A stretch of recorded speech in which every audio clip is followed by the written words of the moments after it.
Welcome to your monthly horoscopes for your sign. I want to give a big thanks to all the people who are supporting the Patreon. This is honestly sponsored and funded by you. I'm so grateful and appreciative. And I recommend watching and listening for your rising sign first. That will be the most accurate. Horoscope means observing of the hour. So you want to make sure that you have the most accurate read and then your sun sign next. Now, this is an overall arching horoscope for your rising sign. Remember to take into consideration your personal planets, your time lord, the different timing techniques that there are in astrology. So leave what does not resonate and take what does resonate.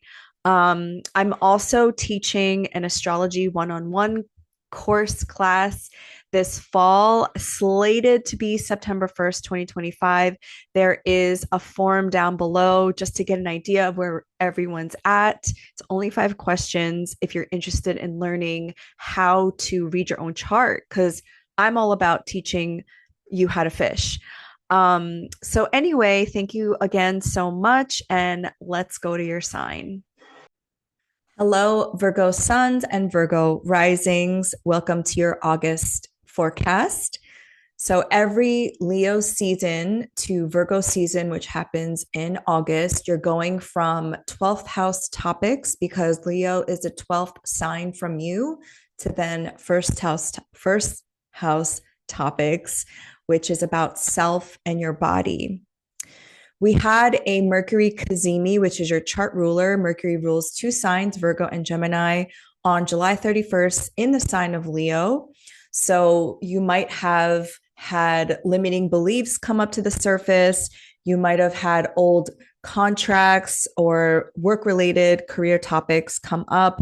But ultimately, when you are in Leo season, this is about confronting some of those unknown, unfamiliar things that come in out of your unconscious mind, out of your subconscious mind. This would have also brought up things about yourself, since Mercury is your chart ruler, your body, your health, how you're showing up in the world, your mind, how you communicate, how you show up.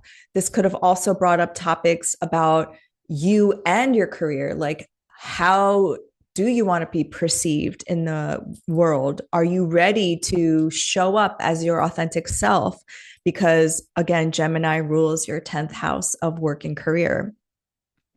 It's interesting because for most of the world, Leo season is a time for fun. It's a time to be seen, right? But for you specifically, this is a 12th house season. So the 12th house is a place where you need rest. It's a place where you need to be solitary, which is different than being alone or lonely. Being lonely is this feeling of isolation, but being solitary intentionally so that you can gather up some of your energy and rest is a very important season for you, specifically in Leo. Again, it's kind of counterintuitive since the sun is in its domicile in Leo. It is a fire sign. Leos are normally about having fun and being seen. And, it's in the middle of summer, so you want to go out and have fun. But Virgo rising specifically, this is a 12th house season. And I would encourage you to the best of your ability. I mean, I think Virgos in general are more reflective. It's a more observational archetype, right? But Leo season is really for you to reflect on the ways in which maybe you're living or not living in alignment with your authentic self. And sometimes Virgo risings need to do that to be alone and to hermit. I mean, you are the hermit card in the tarot in order for you to gather enough energy for when you're in your own season. Because when the sun travels through our first house, this is like glow up energy. This is, I want to be seen. I want to focus on my body. I always recommend when the sun goes through your first house, when you are in your rising sign season, it is to get out there and make yourself be seen and known. So the sun will be in your 12th house until August 22nd, which then will start Virgo season. And Mercury, your chart ruler, is retrograde for the first 11 days until it goes direct.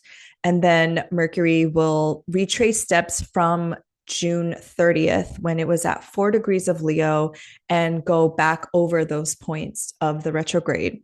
So, like I mentioned, Mercury rules you and your 10th house. So, a lot of these topics might have come into the 12th house, which is like maybe you've also been thinking of trying something different, something a little unknown to you.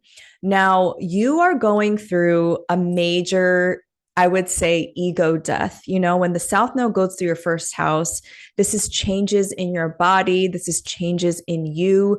Again, releasing those limiting beliefs, releasing those calcified thought patterns that hold you back. You started having eclipses in your first and seventh houses, which are angular houses. When eclipses happen in our angular houses, this is a big deal because this affects multiple areas of our life. The angular houses in astrology are the first, fourth, seventh, and 10th. They're the basic, I would say, like the skeleton of our natal chart. So you are going to have a new moon here. I'm kind of jumping around just to, follow the flow of my channel. You're going to have a new moon at 0 degrees on August 23rd after the sun ingresses into the sign of Virgo on August 22nd. And I just want to give you a future forecast that in a month's time, September 21st, you will have a solar eclipse at 29 degrees of Virgo. So there's 2 new moons in the sign of Virgo within a month of each other. So it seems like you are starting some new cycle of self. And obviously, you cannot discount the 7th house since it is directly across from you, your sister sign Pisces. And when you have eclipses, like I mentioned, they affect multiple areas of your life. So I think this Leo season holds a lot more weight than maybe other Leo seasons in the most recent past, because you will go into Virgo season August 22nd. You'll have a new moon right away. And then a month later, you'll have a solar eclipse, which is a new moon at 29 degrees. So every sign goes from 0 to 29 degrees. The 0 degree is the first degree, it's the inception point. And then the 29th degree is the last degree. It's called the anaretic degree. And it's, the sun kind of like finishing up its story. It's losing its power before it goes into the next sign, which for you is your Libra second house.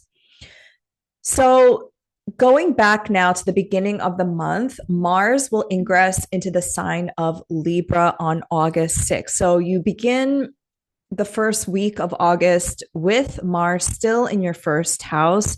And so Mars is the planet of action and getting shit done. So you would have felt motivated to exercise, maybe take more active, proactive action steps towards your health. You might have started like cleaning up your space, doing some purging, doing some active decluttering of your physical space, your body, and just taking care of your overall health. Mars in Virgo is taking very small action steps in regards to self, since this is your first house. Again, the South Node is moving through your first house, right? That's already a decreasing feeling, already a purging feeling. And then Mars coming here, which has a severing effect, you're even like releasing more and more and more.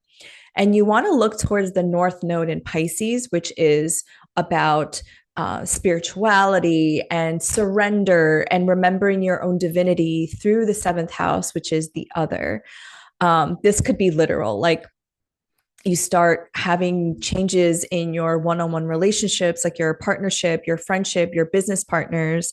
You might be calling in different friends, and maybe your relationship to your family might be changing as a result of you changing yourself. I remember during the pandemic when the South Node was going through my first house and I was having eclipses in the first and seventh. That was such a turning point in what I'm doing now, and also just releasing more and more relationships that weren't in alignment with where I was at the time, my values. So you might be going through that during this season as well. But then Mars will enter your second house. Now, the second house is your personal finances, your resources, your skill sets, and your like assets and possessions, essentially. Again, like Mars has this severing quality. So in the sign of Libra, Mars is in its detriment. So Mars also rules your eighth house of other people's money, shared resources, and income. If you share resources or income with a partner, this could be that kind of money. This is inheritance as well. So this is interesting because as Mars ingresses into your second house, the focus of taking action might be geared more towards your finances. Be careful of like overspending, be careful of identity fraud or theft, because Mars in the second, I've seen, especially with the eighth house ruler in the ninth, eighth house ruler in the second, this could be you being more prone to theft. And Mars rules your third house, which is social media and yeah, so just be careful and just be mindful of your spending habits. Check in with yourself, see where you might be, you know, spending from a place of lack versus you want to balance this feeling of giving and receiving. And you would have really had to grapple with this because of the eclipses that you were experiencing in these two houses from 2023 to 2024. So this is kind of like, solidifying all of the lessons you learned during those eclipses and taking action that is aligned. Libra is the sign of relationships, justice, harmony, values, and Venus, which is the ruler of your second house, will be transiting through your 11th, which is your followers, if you have any, it's your groups, your friends, but also your long-term goals and wishes. So if you've had any financial troubles in the last 2 years, you can see Venus and Jupiter transiting in your 11th house for the next, Jupiter for the next year, Venus for the next couple of weeks. This could be a really nice transit for you. Going to August 9th, there will be a full moon at 16 degrees of Aquarius at 3:55 a.m. Eastern time. Aquarius is your sixth house, which is the house of your daily habits, routines, and just the day-to-day things you need to do to make your reality a reality worth living. Now, my teacher, Sam Reynolds, he gave a class about the cadent houses. The cadent houses are 3, 6, 9, and 12. These are the houses that decrease its power. If the angular houses are the strongest, the cadent houses, you have to do a lot of stuff. You have to be busy. It's based on proximity. So like how close we are to things or how familiar things are to us, and also our knowledge. So the magic of the sixth house is to work smarter, not harder. We might feel the pressure of the sixth house, especially since Pluto just entered your sixth house, to do a lot and do more than necessary. But again, work smarter, not harder. And also to do rituals that support your day-to-day life, because the sixth house, yes, in Hellenistic ancient astrology, is the house of bad fortune, but you don't want the sixth house to overwork you. You want to do what you need to do, allow your, your skill sets, what you know, to come through versus you having to do more above your capacity because you're coming from a place of like insecurity or lack. Like, I don't know this thing, or I feel insecure about this skill set. So I feel like I have to overproduce or overdo the thing. But again, trust that when you work smarter, you don't have to overwork, you don't have to burn yourself out. So with the full moon here, this could be a moment of just a release, of a culmination. You want to think back to January 29th when there was a new moon here at 9 degrees of Aquarius. If you have any placements in Aquarius or Leo or any of the other fixed signs like Taurus, Leo, Scorpio, or Aquarius in and around 16 degrees, this will affect you the most. But again, like when the moon is here in the sixth house, this could be, again, a signature of overworking. So maybe on this full moon, you're just like, you know what? I'm just going to trust that when I do what I need to do and not overdo like myself, then I will be supported by the universe. I don't have to be perfect, right? Virgo, I don't have to have this perfectionist tendency. I don't have to overanalyze and come up with 5 different scenarios of how something can go wrong when I trust in my magic. Okay. So after this full moon perfects, there will be a 22-hour and 55-minute void of course moon. I talk about the void of course moon a lot in my weekly astrology forecast because I want you to know, like, when it is that you should just rest and let things be. Because if you push and if you launch something, if you do something on a void of course moon, it's not going anywhere. So this is another signature of how this full moon in Aquarius might also just be a day where you relax, a day where you have self-care. You prioritize your health, you prioritize like doing something that's supportive of you taking a moment to yourself. So the best thing to do on a void of course moon, honestly, is to meet with old friends, chill out, read a book, take a bath, rest and relax. I know this is crazy to say in late stage capitalism because we all have to work to exist here, which is diabolical. But this is why it's so important, because you don't want to force something that the energy is not conducive to something to grow. And full moons, anyway, it's a culmination energy. This is like a peak moment. It's not necessarily an energy to start something. It's an energy to see the fruits of your labor, see what comes about. Like I said, there was a new moon here back in January when Saturn was still in Pisces. So something that you planted seeds for back in January might come to manifest. Okay, so like I mentioned, August 11th, your chart ruler Mercury goes direct in Leo. It will be transiting your 12th house. This is the place of the unknown. This is the place where, if you think about that time of day where the sun is rising, this is where there might be a lot of hidden things that come to your awareness. You know, this is after the full moon. You might have this like epiphany moment about your trajectory in your life. You know, I think a lot of Virgo risings are pivoting. You know, you're pivoting careers. You might be pivoting in the ways that you show up, like I said from the beginning. So yeah, this is an important day. You want to mark this day, August 11th, because whenever a planet like this, which is your chart ruler, stations direct, you want to pay attention to what messages come through.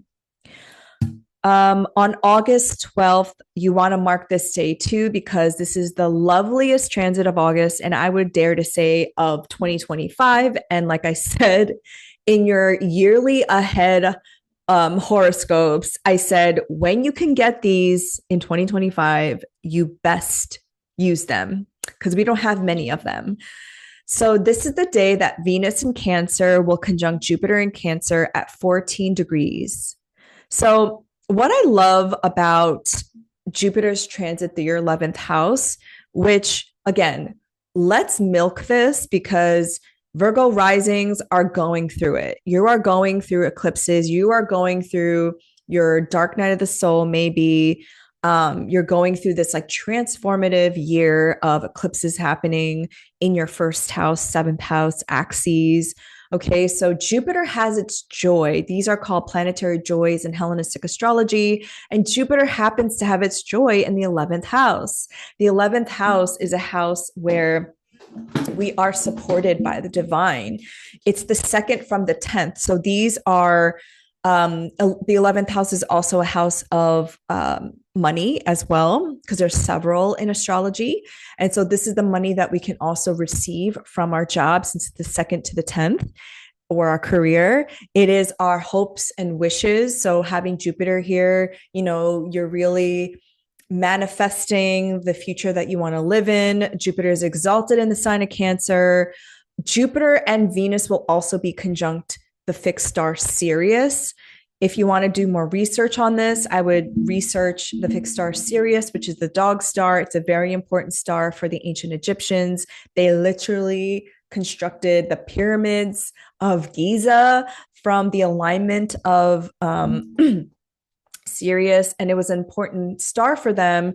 I mean, a lot of, I guess, new age people will say like Lionsgate, 88, whatever. But honestly, what Sirius really meant was that it was in that part of the world, Egypt, they noticed the heliacal rise of Sirius, and that the Nile River would flood, and that would bring fertility, that would bring a renewal to the agricultural life of that time.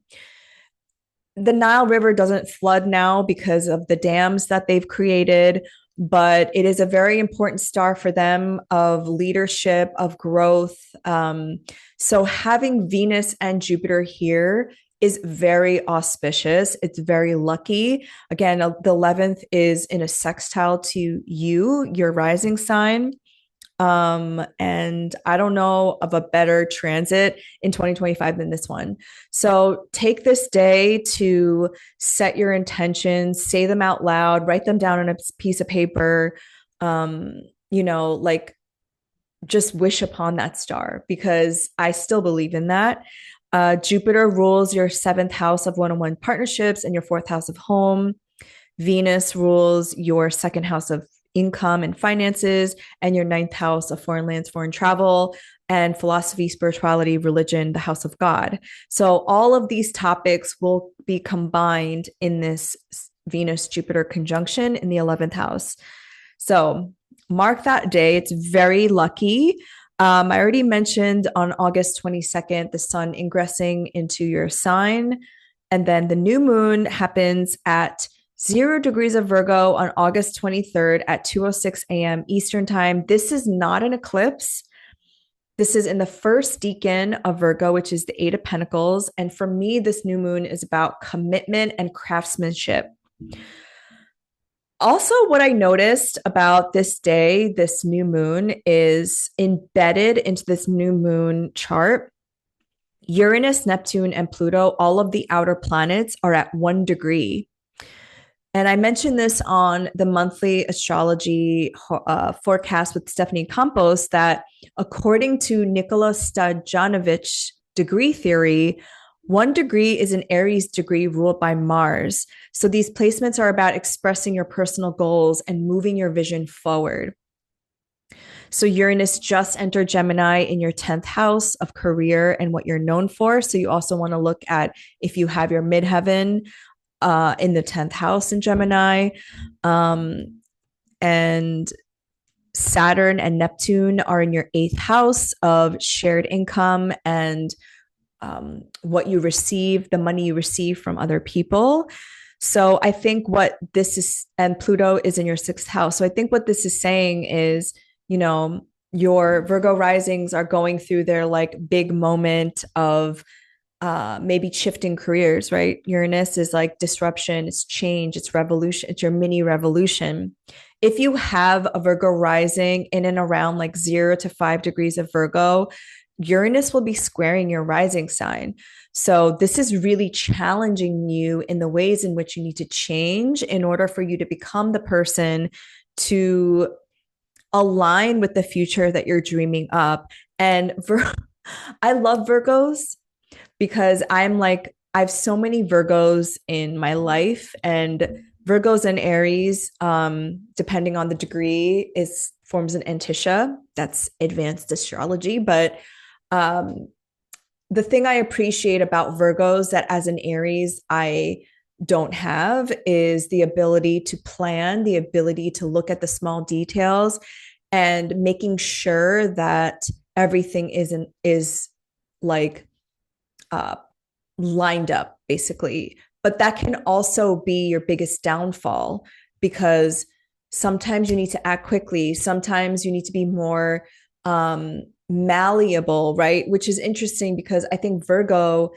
because it's a mutable sign, it should be, I hate to say should, but it is a sign about adaptability and editing and improving, right? Virgos are always like, this could be better. But I think when the perfectionist, the analytical side of Virgo, the shadow aspects come in, it prevents Virgo from taking a risk.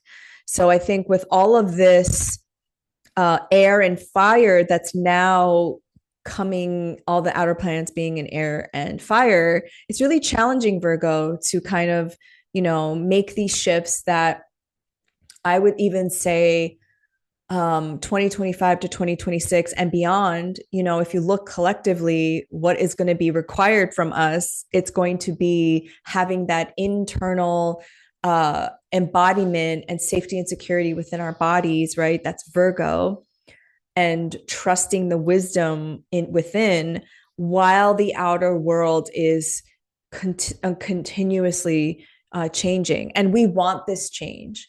We want this revolution, at least those of us in the global majority and marginalized communities. Okay, so August 25th, Venus will ingress into the sign of Leo. So again, your 12th house. And so the topics of your Venus houses, which are your second and your ninth, will go into the 12th. Everything I said about Leo season applies to Venus in Leo. It is really looking at what you value, what are some of the hidden things that about like you and your value, what you spend your money on, how you earn income. Also, this might be a time where, because Venus rules your ninth house, that you might feel like you need to go to like a retreat or go somewhere and connect with a higher, deeper spirituality. And again, that isolation in order for you to really listen to the wisdom coming from within. Um, when I had Jupiter in my ninth, this was like 2018, and I have a natal Jupiter in my 12th. This is the year that I went to India and lived in an ashram. So it could be literal like that. I needed to literally, I couldn't have picked a farther place than my home, than Rishikesh, India, which is the birthplace of yoga, to go on this spiritual pilgrimage to really understand like what it is that is in me that is trying to emerge. So that is your August. I hope those of you who are a Virgo sun, happy solar return. If you are Virgo rising, Virgo moon, I send you so many blessings to your Virgo placements. And again, I think this is a mixed bag of challenging aspects this month, and also really sweet aspect of Jupiter and Venus. Oh, I forgot one transit that is the more challenging one, which is Mars in Libra opposing Saturn in Aries. And that happens on August 8th at 1 degree. So I would say Mars opposing Libra is one of the most challenging aspects of this month. And that's why I said, like, it is a mixed bag. The first 2 weeks of the first like 10 days of August are a little crunchy and then things get better. But Mars in your second house opposing Saturn in Aries in your eighth house. This is your financial axes. Like I was saying, I think from the eclipses that were happening in 2023 to 2024, you might have completely changed the way you earn and receive money. You might have, as a result of that, had to quit your job, or you might have been let go of your job. And now this is like that crunchy test, right? Oppositions are 180 degrees.